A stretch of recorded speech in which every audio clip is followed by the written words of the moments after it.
This time on Norfolk Perspectives, we're going to be talking about the Environmental Action Awards and previous winner, right here with the picture. And the National Drinking Water Week is coming up this month. Public Works and Transportation engineers talk about safety statistics, but it's going to be more exciting than that.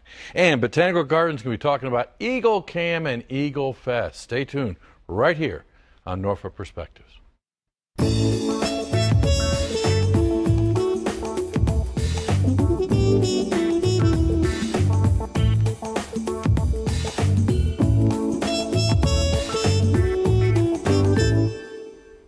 Welcome to Norfolk Perspectives. I'm Bob Batcher, and I've got three very special people here who have done great stuff for you, but are going to be asking you to get involved. John Duell, Recycling Coordinator, Executive Director of Keep Norfolk Beautiful, and you got two beautiful women with you, too. Thank you, Bob. Is that what you do? You kind of hang around with beautiful Whatever I can do. Keep it pretty. Yes, we'll agree. That's right. One way or the other. Thank you. Marie Butler. That's the first time you've agreed with me in years. Marie Butler, Landscape Coordinator for the Virginia Zoo. How you doing? Fine, thank you. I got to tell you, when I first saw you, I didn't recognize you because where's that? I know it. I didn't think it'd be so flattering under the lights. We're keeping Norfolk beautiful. There you go. Okay, there you go. You are. And cocoa butter. Yes. Okay, it's got down here radio personality for 95.7, but the heck with that. You were last year's big winner. Yes. Aha! So they gave you a picture of a tree. I love it. Really? A big oak tree. I know. That's Isn't a she special beautiful? tree. She's beautiful. Do you know the story behind that tree? They told me, but I can't tell you right now. It's actually a live oak. It's the Willoughby live oak that is out on the base. It's about 600 years old. All right. Yeah. 600 years old. Whoa. So we pick a unique Norfolk picture, a scene, to use for our awards. And the frame is also significant. We usually do it from remilled lumber. So it's from an existing or reclaimed barn or pier or something like that. Okay. Now, you know, and you're off, I got to tell the viewer, because just in case they forgot, you hang around not only beautiful women, but you're at risk of the three little pigs coming in and blowing your place down. That's right. Because you work in a hay office. Straw bale room, yeah. It's an alternative building material, and we demonstrate that and some other things at the Ernie Morgan Center. Okay. And cocoa? Yes. Cocoa Let me just preface by saying my mother did not name me a stripper's name, although I wish I had a stripper's body. My real name is Tanya. Tanya. Okay. Yeah. What do you go by, though? Both. Both? Yes. Well, okay. Coco. What did you do to get the award? Well, I allowed Holly Carson Christopher, not allowed her, but I accepted her to come on interview. Our radio stations have, like you have this Perspectives, we have Hampton Roads Perspectives. And it's a 30-minute segment on all four of our radio stations, Z104, 94.9 The Point, 2WD, and 95.7 R&B, where you can discuss whatever nonprofit organization information you want to give out. So Holly's been coming up there for like 2 years now. And after giving out all of that information, I also formed a team of my own called Team Mother Earth, Team Me. And we went out and we also cleaned up parts of Norfolk. Okay. Do you know Holly has not bought a new Christmas gift in 20 years? She's great. I don't think she has. She doesn't have to. She has some great ideas. Yeah, and then she just re-gifts it all and calls it is that reuse? Reuse? Yeah.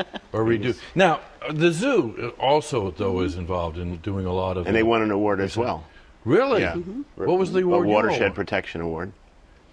And Marie can tell you better what that was about. When we realize when people come to a zoo, they're thinking animals. Right. But the first thing they see is our setting, and which is from the gorgeous. garden's perspective, our plants as well. But we're surrounded by wetlands on three sides, so that we're on the Lafayette River. We have wetlands on each side of the zoo, and we're in a very environmentally sensitive location. And we take that as a great responsibility. Not just to protect it from any messes we might make, but to enhance what's out there as well. So we've had wetlands restoration projects, we've had oyster restoration projects take place at the zoo. We've put in 4 rain gardens at the zoo to absorb rainwater rather than send it right out to the river. We have floating island wetlands in our duck pond that absorb nutrients from the water. And they look like the floating gardens of Norfolk out there now, but they're wonderful habitats for the animals, the ducks and the turtles, but they also purify the water. We've done these, though, through in conjunction with other agencies, the Master Gardeners, the National Wildlife Federation, the Elizabeth River Project, Lafayette River Projects, Boy Scouts, high schools. So it's a big educational So it's really piece. bringing people together. Big project, because we could do any of these projects and they would clean up the earth, but who's going to learn to carry it on to the next generation if we don't teach it? Yeah. Well, I have a confession to make, John. And I don't know why. When you guys come on, I always seem like I have to cleanse the spirit.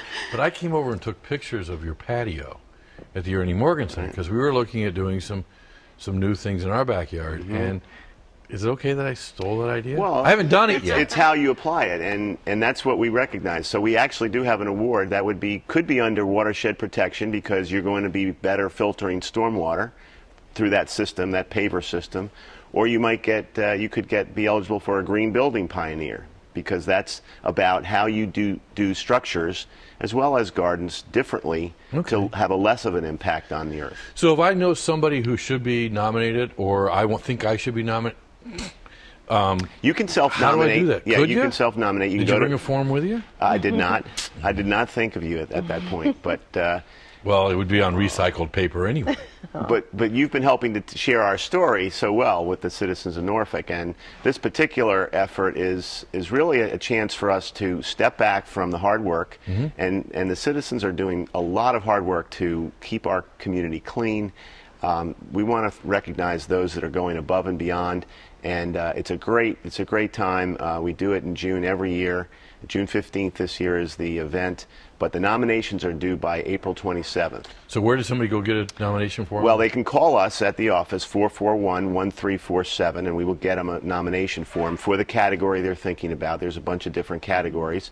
Or they can go right online and nominate online, and that's just fine too, and that's norfolkbeautiful.org. Cool. Great stuff. Now, what picture are you going to use next year, for this year? We haven't decided yet. I think we're still evaluating. If somebody has a good idea for a unique Norfolk environmental picture, we would like that. Okay. Yeah. Well, I want to find out what it is. Okay. And then I'll check the nomination. Maybe you'll get one. Maybe. Thanks a lot for everything that you guys are doing and really bringing people together in relationship for a future generation. Appreciate it. Thanks, Bob. When we come back, we're going to be talking about National Drinking Water Week, and we want you to go get that water during the PSA. Stay tuned.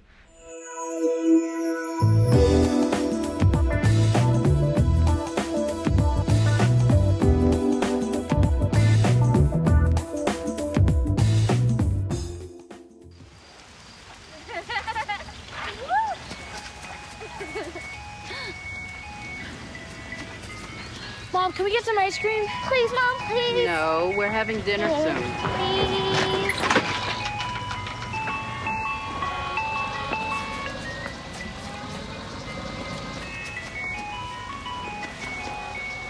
You don't have to be perfect to be a perfect parent. There are thousands of children in foster care who will take you just as you are. Welcome back to Norfolk Perspectives. Okay, so you've cleaned it up and you've been recognized for it, and it's the right thing to do. But now we're going to be talking about that clean and pure water that's coming into your kitchen or bathroom faucet. Eric Tucker, Assistant Director of Utilities. Yes. How's it going? Great. You know, it is so cool to talk to you on the sofa because it seems like most of the time when I'm talking to you, we're either getting ready for a hurricane or you're in the middle of Granby Street with a giant geyser coming out. So in the calm of the moment, it's going to be fun to talk to you. Yes. And we're going to talk about what it means when there's a geyser coming out. Sure. Deidre Harmon, you're with the Department of Utilities as the Public Information Specialist. Yes. Okay, I'm going to be real frank. You've been doing this for about a year now. Yeah. Right? So how much can you talk about water?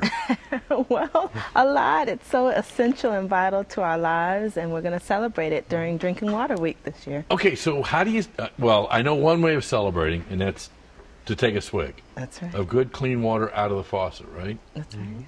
Okay. Now, have you found that in your journeys around, now that you're working for utilities, that you keep hearing about the virtues of bottled water? Well, And how do you answer those with your dear closest friend? Well, we encourage people to take a sports bottle like you see on the table and fill it up with tap water, and it's so convenient and less expensive is what we tell a lot of people, that if you grab that or a pitcher and fill it up with water and put it in your refrigerator, it's a lot more convenient, and you don't have to make that extra trip to the grocery store to purchase bottled water. And it's more environmentally friendly. That's true, because, I It mean, is. now I can't say that, can I? I fill up my recycling bucket quite often with those scrunchy bottled water, because you're not really supposed to reuse those bottles anyway, the soft plastic ones. But at least when you're drinking tap water, you're not contributing that plastic bottle to the landfill. And so that's one of the highlights of drinking tap water. Because my wife will tell me that that bottle will stay in the landfill forever. Yes. Okay, whereas this doesn't. Now, okay, let's kind of take the journey. Where did this water start off at yesterday? A couple days ago? It could have come from a number of different sources. The City of Norfolk is very fortunate in that we have 8 sources of water. We have 8 reservoirs that bring the water home to Norfolk. Basically, it can start as far west as Alawite County with our 3 western reservoirs, or it could come from our in-town lakes, which we have 5 in-town lakes. So those are pumped in by pipe, right? Yes. And to Moore's Bridges? To one of our 2 water treatment plants, our 37th Street water treatment plant, which is on the western side of Norfolk, and our Moore's Bridges water treatment plant, which is in over by Lake Taylor High School. Okay. Now, so the water, as it's coming through the pipeline, is it kind of checked and tested there, or does it get at Moore's Bridges? At that point, when we first draw the water out and bring it home to Norfolk, it's what we call raw water. And we call it raw water because it hasn't been treated yet. Okay. And so once the water arrives at our treatment plants, it goes through filtration and treatment processes in order to make it clean and safe for you to drink. Okay. And then it's piped out to pumping stations? And then it's pumped from the water treatment plants to your home. Okay. And that's where you open the tap and you got... And it's there for you all the time. Okay, now how do I know it's really clean? Because there's... I remember as a kid, I could smell the chlorine, and man, it was punched full of stuff. It doesn't have a smell to it that I can smell anyway. Well, chlorine is put in the water as a disinfectant to help clean the pipes and everything and make sure that there are no contaminants or bacteria in the water. We don't use free chlorine as much as we used to. We use a process, a chemical makeup of chloramines, which is a combination of chlorine, but it's not as strong as chlorine. Okay. Now, once I've consumed it, I go to the other room in my house, and you guys are part of that too, right? Absolutely. But does it come back around? No, what actually happens is, of course, we provide the water to your home, you use it, and what's left over does return to the wastewater collection system. The city doesn't actually treat wastewater. Okay. We collect wastewater and we pump it to the Hampton Roads Sanitation District, where they treat the water. Okay, and then it goes someplace else, and then this starts all over again. Back in the... Okay, so what do you have coming up for Water Week? Well, we have some exciting events. We have a group of 4 gentlemen led by Russell Stevens that will participate in the Water Rodeo, which this year will be held in Virginia Beach. So they'll be participating in actually 3 events over the course of a couple days. It's May 7th through 9th, and they'll participate in Splish Splash is one of them, and Rapid Tappin', and Meter Madness is another event. And we have a great team, and our Norfolk's Department of Utilities has actually participated for the 21 years that the rodeo has existed in the state of Virginia. And then they'll have the report will be coming out too, right? Yes, we have our water quality report that will be sent by mail to all of the residents who drink our water. So it's over 200,000 individuals who will receive the water quality report. And also during Drinking Water Week, we'll have a poster contest that we'll have with the rec centers, And also, I'll be out with the AskHRGreen.org trailer on Wednesday, May 9th, at the MacArthur Square Light Rail Station. Right adjacent to it, we'll be there, and we'll give out this refreshing Norfolk water and water bottles. We'll have lots of giveaways. And more events can be found on your website? Yes, on our website at www.norfolk.gov/utilities. Cool. Tell you what, let's toast to that good report that's going to be coming out in early May. Thanks for everything that you guys are doing to make sure that we can do this. Okay. Thank when you, we come Bob. back, we're talking about traffic statistics. Don't turn your TV off. It's going to be great stuff.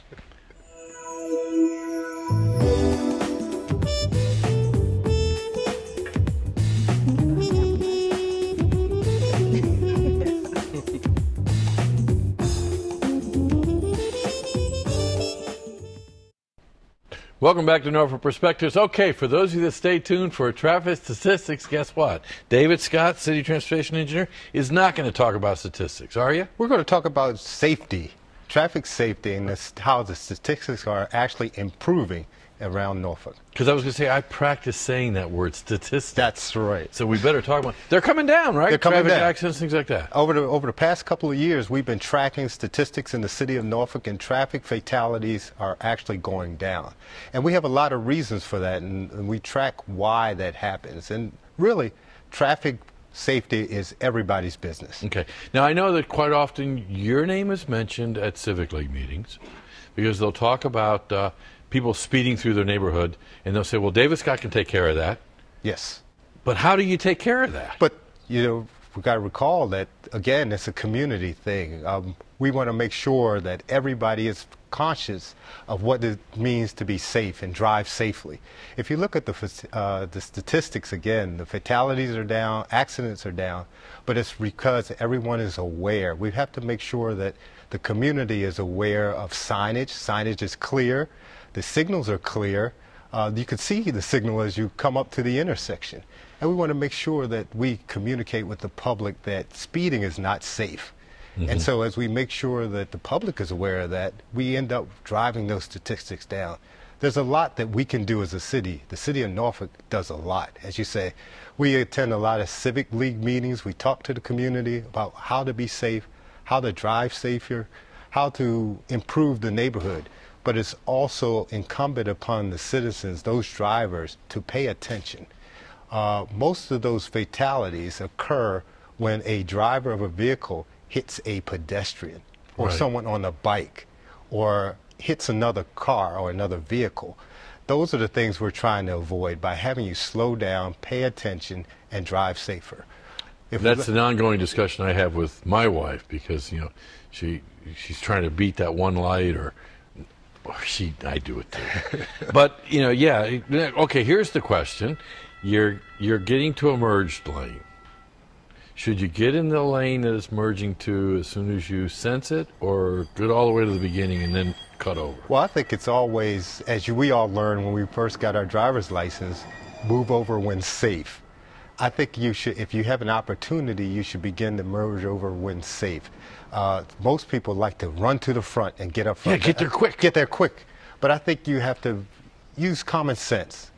Drive safely, and that's what the goal is, to make sure Okay, we're safe. you're being very humble because we just had a huge new introduction of a new moving vehicle that interacts with roads, and that's the Tide, the light Yes. rail. Yes. And that wasn't just a matter of you guys tweaking a couple of lights and making it happen. I mean, there was a lot of work, and we need to mention his name. We talked in pre-tape about putting him on the spot, John Stevenson.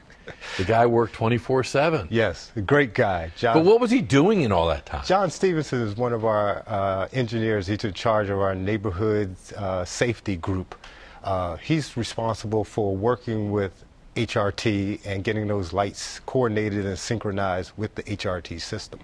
The light rail comes through. Now you've introduced, as you said, you've got a lot of things going on at that one intersection. You not only have pedestrians, you have people who are on bikes, you have people who want to drive through, now you've introduced not only the buses that are also going through that intersection, now you've also introduced this large vehicle that has to have priority, which is the light rail train. The train is not going to stop on a dime. It's not going to. It has to get through, and it has to move people in and out of the city. So now you've introduced all of these different factors into a signal system, and we have to make all of those work, and we have to make sure that they work in conjunction with other signals in the system. So this signal does not operate alone. It actually goes through a computer coordinated system which we control from our smart traffic center downtown. So not only are we controlling that one signal and that one intersection, we're controlling many more, and we're watching traffic. Correct. It's got to work. We're watching progression. We're making sure that traffic moves. So if we're stopped here, we could make sure that the progression works with the other signals and coordinate the other signals in the system. Okay. Well, David, I was going to ask you a whole lot more questions about how to get through those red lights when I'm running late from work, but you know what? We're going to have to save that for another show because they just told me our segment's over with. Okay. But do you have that little gizmo thing that you can get home? Oh, no, I don't. You know, you have to stop at a red light. Like we have to stop at the red light like everybody else. Thanks a lot for everything Thank you're you, doing Rob. to help communicate not just road safety, but also bringing the community together so that they can have some input in making their neighborhood safe. Absolutely. Appreciate it. When we come back, we're going to be talking about the Botanical Garden, and yes, we're even going to talk about eagles. Stay tuned.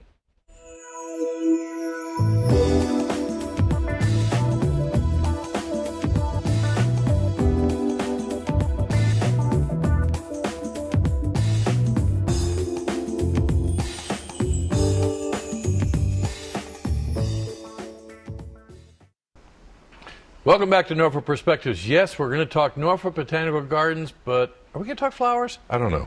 Donna Craybill, Director of Education and Communication for the Norfolk Botanical Garden. How you doing? I'm great. How are you, Bob? And it is one garden. One garden, singular. But a lot of stuff in that one garden. Yes, many gardens within a garden. And if you're totally confused by flowers and you're a young kid, then you're going to see Allison Zahm, right? That's right. Even though you're a senior youth That's educator. right. I deal with the little kids. Now, what do you mean by a little kid? Anybody who can learn about plants is somebody I'm going to try to talk to, and we have kids that visit WOW that are just not even crawling yet. But for summer camp, we're really dealing with kids who are age 4 up to 14. And what kinds of stuff are they going to learn about? A whole diverse array of things. We have week-long camps that run for 9 different weeks, and it's anything from pirates to just straight gardening to science and even animals. Because I couldn't tell a difference between an oak leaf and an elm leaf. So you need to come to summer camp. Oh, really? I could? And we'll teach that. Okay, now when we got to talk to the person who's never been to the WOW Garden. What makes it WOW? WOW is amazing because we are representing the whole world. So plants from across the entire globe, and then also some of the plants that are close to home and found right here in the Americas. Okay, so you're teasing me. We are going to talk flowers for a minute. For a minute. Okay, what's out there this time of year? Everything is blooming right now. The garden is absolutely stunning. So got to come out and see it. The azaleas are in bloom, the rhododendrons, the camellias are still blooming, the tulips are opening up. Everything. It's just everything's popping right now. Oh man, Donna, I just had a flashback of my yard. My camellias quit blooming. My azaleas are kind of partially blooming. And my daffodils are... Oh, the daffodils are, we still have some, but they're about done. You can come out this weekend too. Well, no, this weekend at WPA, which was what's the date? The 7th? That's right, because there's so much going on. It's not just a matter of waiting for the flowers to kind of bloom and not bloom. We have events. You got all kinds of programming going on. Right. You got a big one coming up called... Eagle Festival. Eagle Festival. Yes, the 2012 Eagle Festival, which is on May 5th. It is included with your garden admission from 10 to 4, and we are going to focus everything all day on eagles. And everything. We're going to have vendors, arts and crafts, different organizations right now. We're probably up to about 35 different vendors that we're going to have in. We'll have live music. The Doc Robin Band will be out performing, and Greg Bachheim from the zoo will do a presentation, and so will Ed Clark. He's kind of a bird guy, isn't He's a bird guy, that's for sure, and he'll have some live animals out, and Ed Clark from the Wildlife Center of Virginia will also be there to do some demonstrations. And also simultaneously, inside we're running an Eagle Symposium, which begins on Friday night, the night before, on May 4th, with a lecture with Dr. Brian Watts from the Center for Conservation Biology at the College of William and Mary.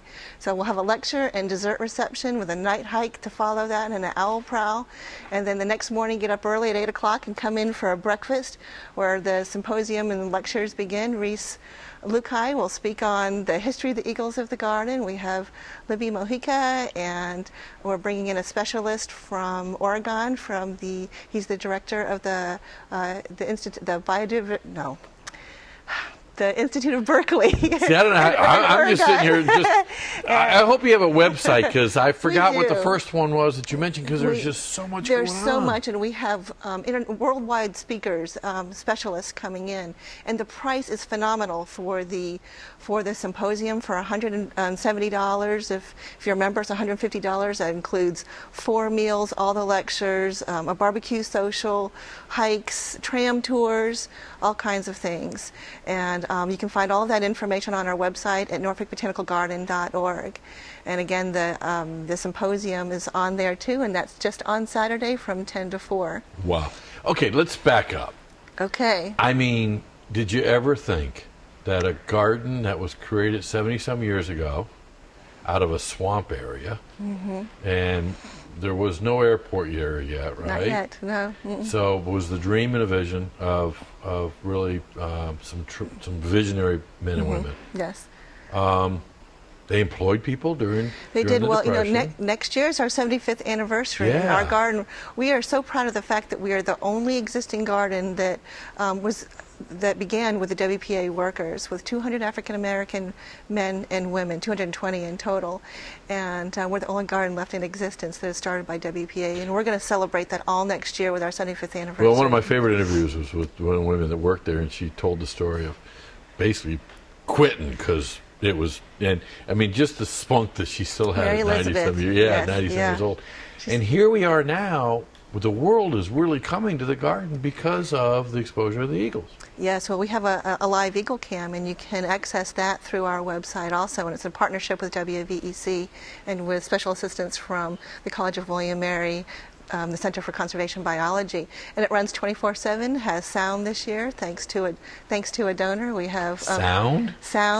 We have HD cameras, and it's just a fantastic story. There's all kinds of things going on with the eagles. This year is a very unique story. We have 4 females flying in and out of the nest right now. It's, Joe Flanagan dubbed it as the nest turns, and it is truly as the nest turns. Now, are you so far challenged with the kids about how much of the story you tell?